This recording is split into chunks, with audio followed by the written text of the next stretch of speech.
Next up is the Spleen Center. The Spleen Center is the center presented by the triangle located on the left side of the body graph. It is the center for intuition, survival, health, and time. This is the center that regulates the fight or flight response. It is the oldest and most primal awareness center that we have, and it gives us the instinctual awareness and the pulse of energy that tells us when there's something in our environment that we need to pay attention to or do to ensure our health and well being. When this center is defined, it tends to have one fixed way of giving us that pulse, and our instinct or intuition has sort of a consistent way of communicating with us. Like if you think about this center as a radio, it's tuned into a specific channel and you're always receiving your information on that particular channel.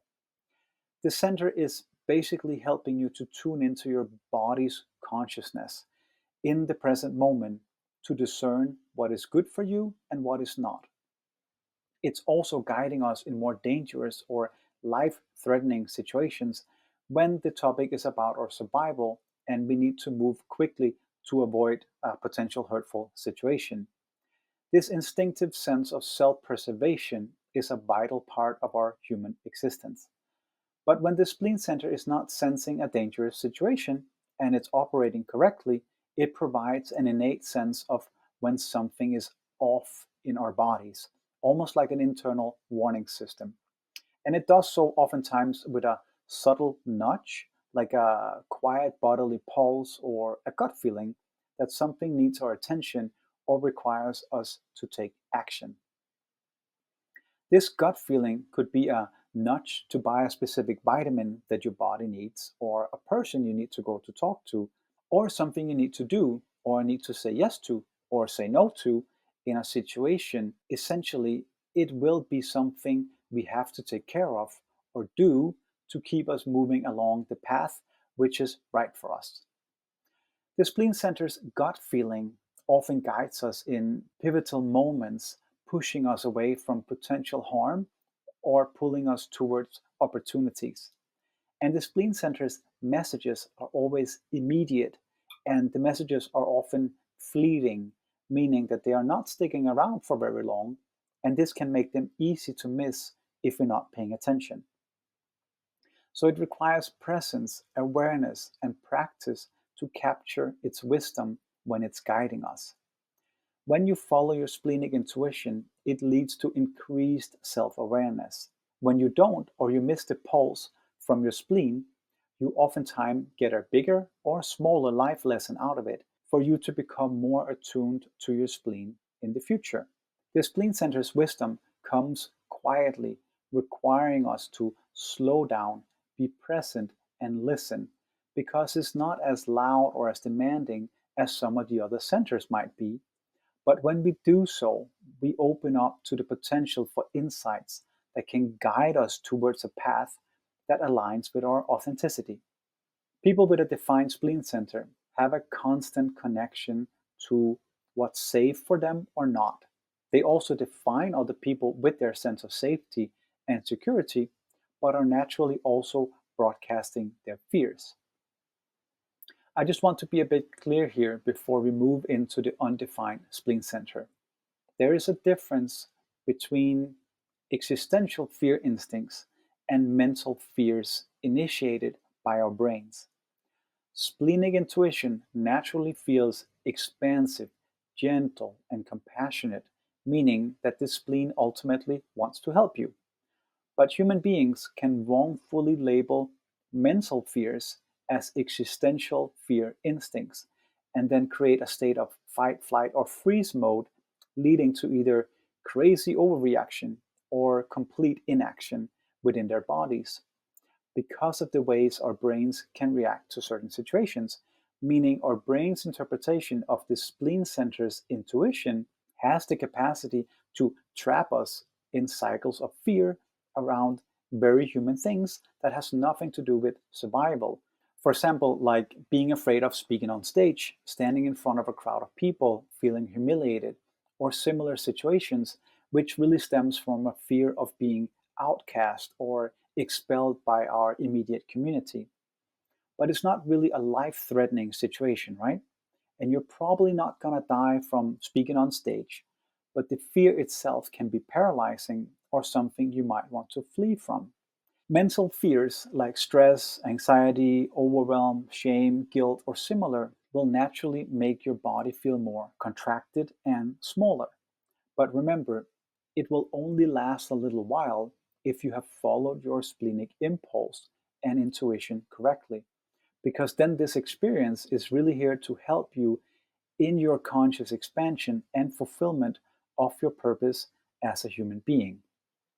So try and explore your relationship between fear instincts and your inherent intuition and see how each of these energies feel on their own.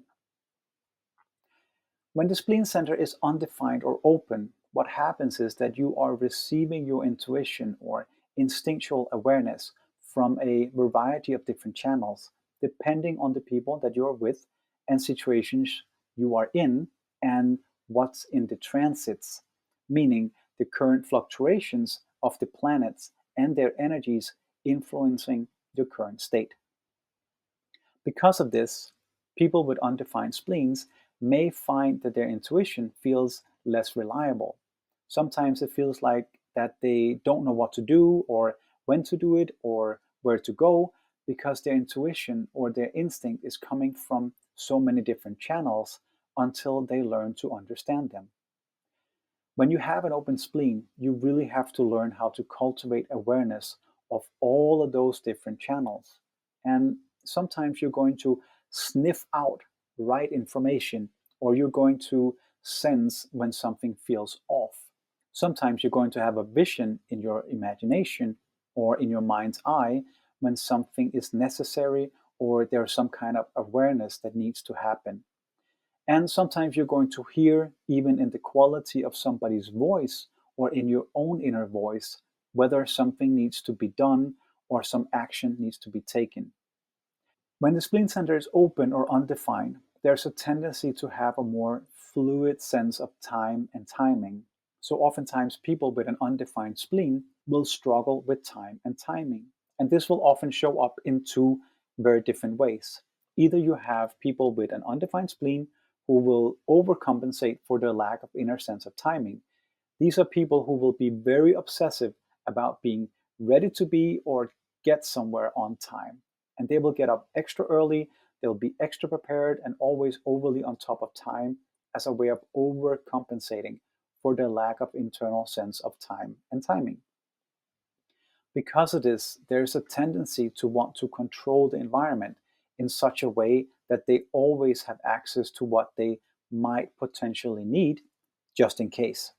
And this means that the open spleen tends to hold on to things longer than what is good for them. And that can be both relationships, old mental patterns, or physical things.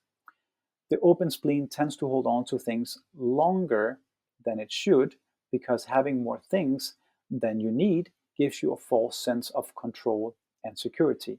Having access to those things you're holding on to can be kind of a backup contingency plan, just in case you're confronted with a situation where you don't know what to do. It can also be that people will be completely disconnected from time, and these are the people that are always running out the door in the last minute or scrambling to be on time, or who has a very inflated sense of what they think they can get done in a relatively short period of time. Needless to say, there's a lot of uncertainty and variability when this center is undefined. With an undefined spleen, you take in and amplify the fears and intuition of people around you. So it's important you become clear about what fears are inherently yours and learn to release those of others that are not. You have the capacity to develop an incredible intuitive awareness over time, especially around people. And having people who have defined spleens in your energy field feels good to the open spleen because the open spleen is always drawn to people with defined spleens. But there could be a false sense of security and even dependence on people around you who have defined spleen centers because of this. So just have this in mind. As with the defined spleen center, the undefined spleen, of course, also gives a pulse of well-being when we feel good, or more correctly, when our spleen or our spleen center feels good. Anatomically, this center relates to your immune system, lymphatic system, and the spleen itself. With an open or undefined spleen center, it means that you likely have a sensitive immune system. It may seem like you get sick easily, but what that really means is that you are very sensitive to the subtle changes in your body, and you notice more easily when you start to feel a little off within it. The not self theme of the undefined spleen center is to hold on to what isn't good for you. So try and ask yourself the following question: am I holding on to what isn't good for me? Is there a relationship, a mental pattern, or any physical things or items you are currently holding on to just in case, or out of fear of what might happen if you let it go? What tends to happen when we let something go that no longer serves us is that we free up space, either mentally or physically, or we get more time on our hands, which releases old energies, helps us to increase our vibration, and invites in new opportunities and ways of living that serves us better. The key is to find the courage to do it, though. So dare to be truly honest with yourself. Find out if there is something that holds you back from reaching a higher potential version of yourself, a greater life to be lived, and then take action accordingly.